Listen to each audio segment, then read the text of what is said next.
बिस्मिल्लाहिर्रहमानिर्रहीम। अस्सलाम वालेकुम। काश्त का भी गंदम का बीज जिस वक्त हम काश्त कर देते हैं तो बीज से निकलने वाला नन्हा मुन्ना सा पौधा निकलने के फौरन बाद ही मर जाता है। होता क्या है कि ज़मीन में बहुत ज़्यादा फंगस होती हैं, वो फंगस उस पौधे को पकड़ लेती हैं, या तो वो पौधा कमज़ोर रह जाता है या निकलने के फौरन बाद ही मर जाता है। हमारे काश्तकार दोस्त को पता ही नहीं चलता, क्योंकि गंदम के पौधे लाखों की तादाद के अंदर होते हैं। सैकड़ों पौधे अगर मर भी जाएं तो काश्तकार दोस्त को पता नहीं चलता कि उसका 2-4 मन फी एकड़ का नुकसान हो चुका है। फुट राट की बीमारी कह लें या खेड़ा की बीमारी इसे कह लें।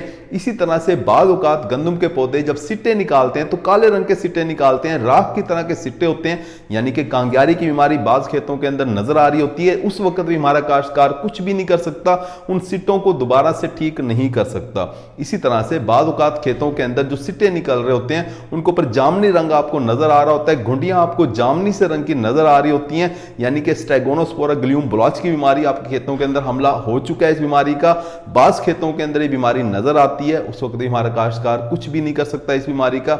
इसी तरह से बास खेतों के अंदर फ्यूजेरियम ब्लाइट की बीमारी, जिसके अंदर आधा सिट्टा सफेद और आधा सिट्टा ठीक होता है, ये बीमारी भी बास खेतों के अंदर नजर आ रही होती है। काश को ये सारी की सारी वो बीमारियां हैं जो बीजों से फैलती हैं। हर खेत के अंदर ये बीमारी नजर नहीं आती, इसकी शिद्दत भी हमारे मुल्क के अंदर, इन बीमारियों की शिद्दत हमारे खेतों के अंदर बहुत कम होती है। हमारे काश्तकार दोस्तों का बहुत कम पैदावार का नुकसान होता है, यानी कि 2-4 मन फी एकड़ का नुकसान हो जाता है। हमारा काश्तकार दोस्त इसीलिए इसे सीरियस नहीं लेता, क्योंकि ये सारी की सारी बीमारियां एक खेत के अंदर नजर नहीं आती, अलग अलग खेतों के अंदर ये सारी की सारी बीमारियां हम देख रहे होते हैं, नजर आ रही होती हैं। हमारा काश्तकार दोस्त अगर बीज को जहर लगा के काश्त करेगा तो इन बीमारियों से बच जाएगा, अपनी 2-4 मन फी एकड़ पैदावार बढ़ाने में कामयाब हो जाएगा।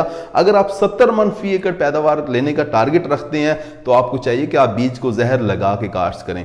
जहर की अगर बात की जाए तो मार्केट के अंदर बहुत से जहर मिल रहे होते हैं, किसी भी कंपनी का थायोफेनेट मिथाइल जहर आप इस्तेमाल कर सकते हैं। 2 से 3 ग्राम फी किलोग्राम बीज को लगा के काश्त करें। इसी तरह से मार्केट में आपको टेबाकोनाजोल और अमीडा क्लोप्रिड का मिक्सचर भी मिल रहा होता है। बायर कंपनी हुम्ब्रे एक्सेल के नाम से आपको ये मार्केट में दे रही होती है। ये भी अगर आप 2 मिलीलीटर फी किलोग्राम बीज को लगा के अगर आप काश्त करेंगे तो इन बीमारियों से अपनी फसल को बचा लेंगे। इसी तरह से सिजेंटा कंपनी भी वाइब्रेंस ड्यू के नाम से जहर दे रही होती है। इसे भी आप 2 मिलीलीटर फी किलोग्राम बीज को लगा के अगर आप गंदम की फसल काश्त करेंगे तो अपनी फसल को इन तमाम बीमारियों से बचा लेंगे। काश को भाई याद रखें, ये बीमारियां हमारे मुल्क के अंदर बहुत ज्यादा नहीं फैलती, लेकिन अगर मौसम खुशगवार मिल गया खुदा ना खास्ता इन्हें, तो ये बीमारियां ज्यादा फैल भी सकती हैं, आपकी पैदावार का बहुत ज्यादा नुकसान कर भी सकती हैं। उम्मीद है कि वीडियो आपको समझ आ गई होगी। अपना ख्याल रखिएगा। अल्लाह हाफिज।